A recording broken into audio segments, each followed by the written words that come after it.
Honorable Minister. Wait, let.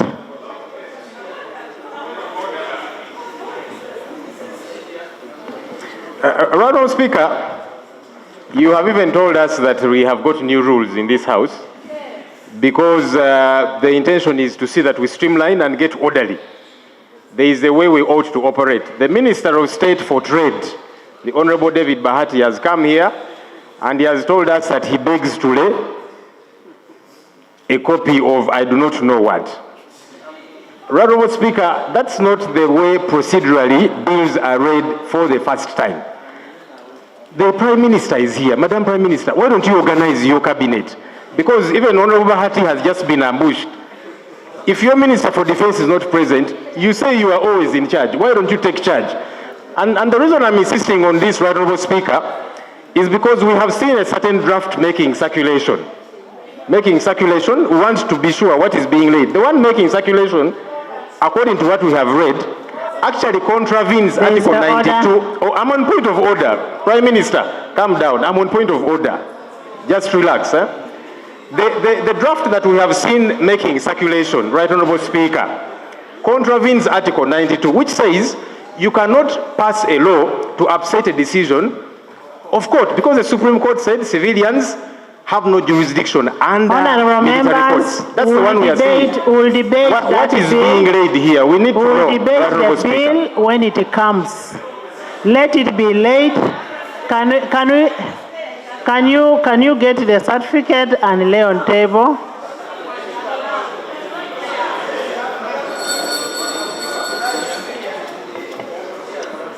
Right Honorable Speaker,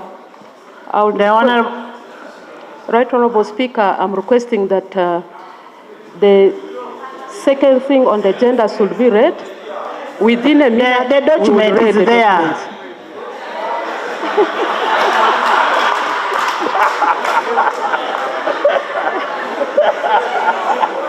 Thank you very much. Thank you very much, Mr. Speaker and members of Parliament. Right Honorable Speaker, my senior minister is here. I will kindly request that he comes and lays the certificate. Honorable Minister. Honorable Minister of Defense, please lay the bill.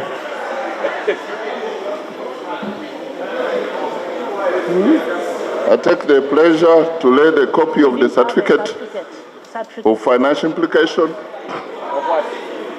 Of what? Honorable members, Honorable Bahati moved the motion. And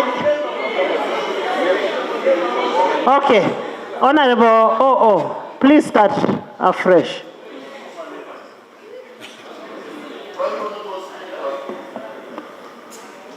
In accordance with Rule 134 of the Rules of Procedure of Parliament of Uganda, I beg to move that the bill Honorable members, yes.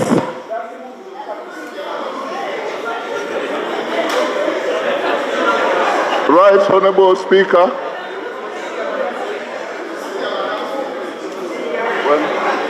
here's the old, this 131.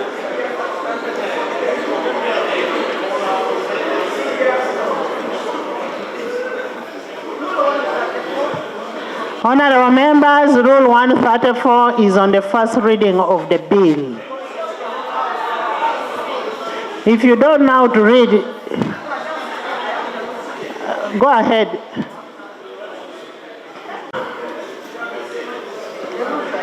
Right Honorable Speaker, I appreciate the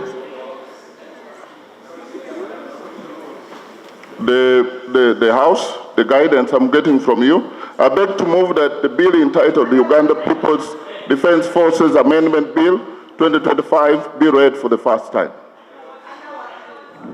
Thank you. And I want to attach a copy of the Certificate of Financial Implication in accordance with Section 76 of the Public Finance Management Act 2015 as amended, and Rule 124 of the Rules of Procedure of Parliament of Uganda. And I lay the same certificate for Uganda People's Defence Forces Amendment Bill 2025. Thank you. Pursuant to Rule 129.1 of the Rules of Procedure, the bill stands referred to Committee of Defense and Internal Affairs and the Committee of Legal and Parliamentary, and in furtherance to Rule 200, Sub-Rule 3 of Rules of Parliament, the Chairperson of Legal and Parliamentary Affairs is hereby designated to chair the joint committee. He will be deputized by the Committee of Defense and Internal Affairs. Honorable Nambose, we are not in a market. Can we people move correctly? Given that this bill is straightforward, and I am not going to allow people to come and do politics here. Given that the bill is straightforward, honorable members, I expect the committee to handle this and should be resolved before the end of the fourth session. So I expect the bill back soon. Next item.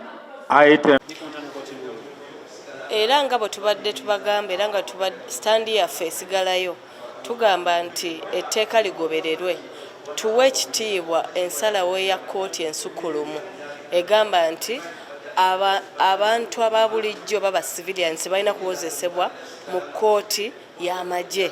Ate ye kkooti y'amagye eringa kangaroo court yateekebwawo nga ka tribunal akakooti akawozesa abantu abo ab'amagye bokka. Kakati ate bwe tuteekayo abantu aba bulijjo tekibeera fair, tuba tulwanyisiza ssemateeka abantu abakera ku makya ne bamubaga nga bo balina ensa. So nze ndowooza ffe tulowooza nti aboludde oluvuganya gavumenti tugenda kusigala ku mulamwa gwaffe ogw'okukirwanyisa. Olwaleero kireeteddwa mu paalamenti era tulabye engeri gye kireeteddwamu. Buli omu abadde atya okusoma ekiwandiiko, abadde atya okusoma ebbago. Minisita, Prime Minister akitidde, mugenzi okulaba owa defense waali ono junior minister waali naye n'akitya, oli senior abadde yeekwese tugenze okulaba nga yeekukunulayo ng'avaayo, ate junior mugamba sebo mbadde nsaba gwaba akisoma, kugamba ng'olaba obunkenke obuli mu kusoma ebbago. Nabo bennyini bamanyi obuzibu obwolekedde okukkiriza bannayuganda abatali b'amagye okuwozesebwa mu kkooti y'amagye nti kikyamu, kikontana ne ssemateeka, kityoboola eddembe ly'obuntu ery'obwebange era kityoboola ssemateeka wa Uganda ffenna gwe tukkiririzaamu. Ffe tubagamba gavumenti mukole ebyo byennyini bannayuganda bye muteekeddwa okubakolera, otherwise mugenda kuleeta obuzibu mu bannayuganda ne mu nsi yaffe. Tuli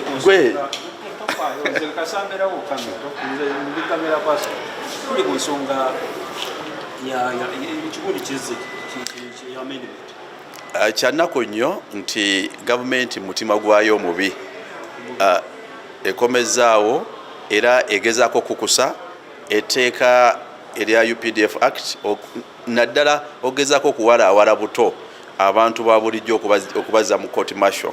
Ekyo kiba kikolebwa wabweru w'amateeka nga kikontana ne ssemateeka waffe, rules za parliament n'omutima omulambulukufu ogw'amateeka, kubanga amateeka tegakkiriza kukola tteeka n'ekigendererwa ekyokusazaamu ensalawo ya kooti. Kooti yaluulinga dda nti abantu ba bulijjo babeere mu civilian courts, mu kooti eza bulijjo.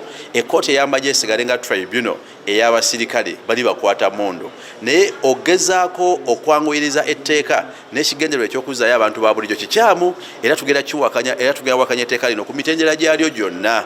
Kyakubiri, tulaba nti ababaka ba parliament abeeni twagala obakoshoninga, muyinza okulowooza nti netteeka lireetebwa kunyigiriza ab'opposition mwe bokka, nina mwe lijja bawambiramu, kubanga obutali bwenkanya n'obulyazaamaanya butula enkola ya court martial eno.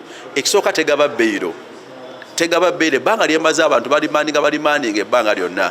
Ekyokubiri, baentertaininga n'omuntu nawe batulugunyizibwa mu mateeka gaffe omuntu alina avunaanibwa bw'abanga abadde mu tocha naye abantu abagibwa mu safe houses mu seemwayibwa nga batulugunyizibwa osanga babatadde mu court martial kikulaga nti omutima ogw'okudikomyawo n'odipapiriza gugezaako kutyobola nakulaba nga bafuna ensiba y'abantu bebalowooza nti tebakanya na gavumenti fe obutakanya na gavumenti tudembe lyaffe mu mateeka na buli muntu ali atakanya ne gavumenti naye okukola etteeka n'omutima ogw'okuwalaawala abantu ba bulijjo batulugunye obasibe luberera kikyamu ne bwogamba nti olyaga tteekayo mwaganya nti banaapiiringa olwedde tulina civilian courts kooti eza bulijjo zimala lwaki tetwempawaliza kooti eza bulijjo zikole emirimu gyayo era zitwayinge pa civilian ey'amagye esigale nga y'abamagye nebino ebyokuwalaawala nabyewawo n'akalango ke bakubye nti seba abalina ebirowoozo balina byanguyiza mu lunaku lumu simanyi palamenti eringa epapirira okuyisa lino etteeka tulaba nti kino kikolebwa mutima mukyamu amateeka tegakkiriza kukola tteeka kusazaamu nsalawo ya kooti kiba wabweru w'amateeka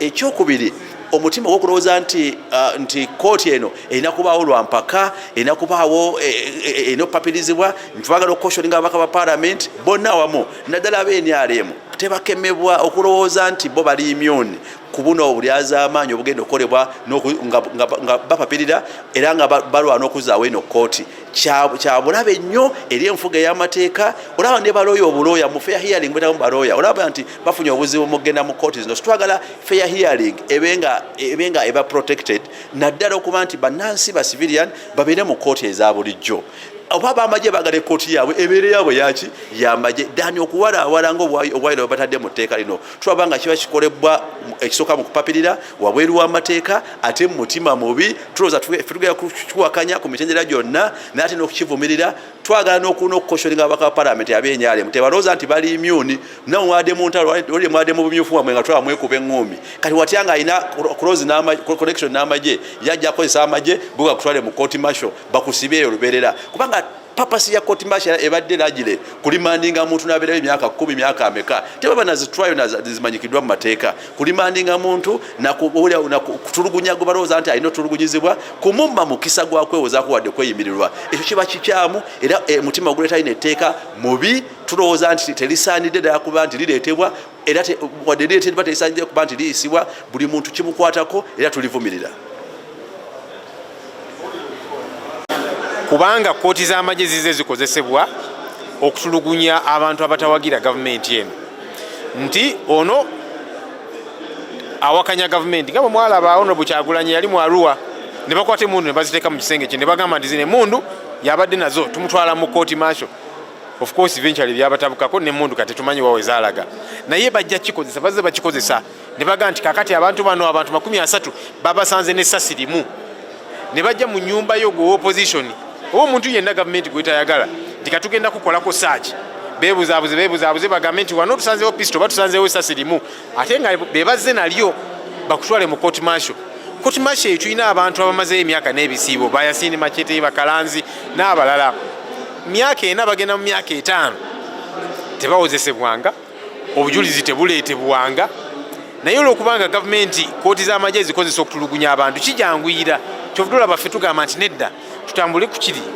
kooti ensukkulumu kye yasalawo abantu ba bulijjo n'abamagye by the way bw'abanga azizza omusango okutali gino nti simanya ebya discipline ki batwalibwe mu kooti eza bulijjo kubanga amateeka weegali kiki batya abantu bano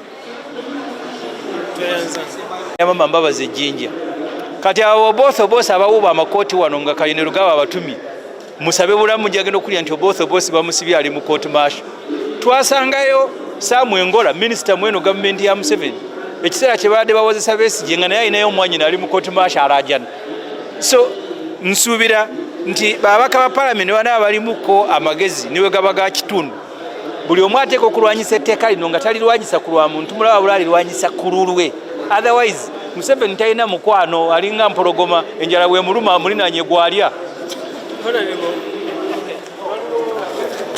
Supreme Court n'omuga nti agikulye egenda kusigala ng'ekola byebimu naye bano baagala kwefuula nti bagezi baleke kulabika bubi mu bantu ne nga banyoomoola kooti kye yasalawo lwe lutalo fungula nkete olugenda okubeera wano batubuulire kubanga constitution egamba tosobola kuyisa parliament esobola kuleeta kiteeso yagisomye ddi amanyi nti straight forward naye abe NRM bakuguse mu bufere bonna